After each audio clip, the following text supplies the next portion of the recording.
Hello, good day, Mom and Sir. My name is Jubilin Arindain. I am 33 years old, single, no kids, college level. I take up information technology.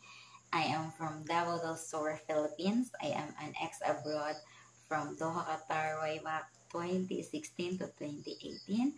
I serve 4 family members, 2 working couple, 2 kids ages 2 and 6 years old.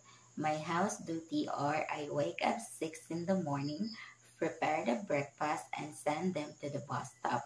After that, I do cleaning, washing clothes, and ironing. I also work in Dubai, UAE for 1 year. I serve 5 family members, 2 working couple, 3 kids ages 18, 14, and 2 years old.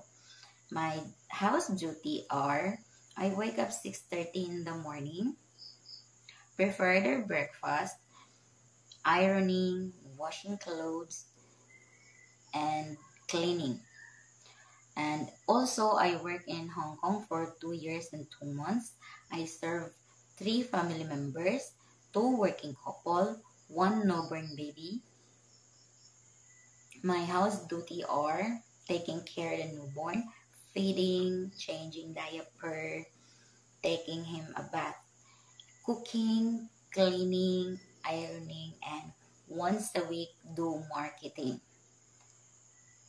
Thank you, Mom and Sir, for watching through my video. I hope you could give me a chance to be a part of your family. I am hardworking, flexible, fast learner, and honest and dedicated to my job. Once again, thank you, Mom and Sir.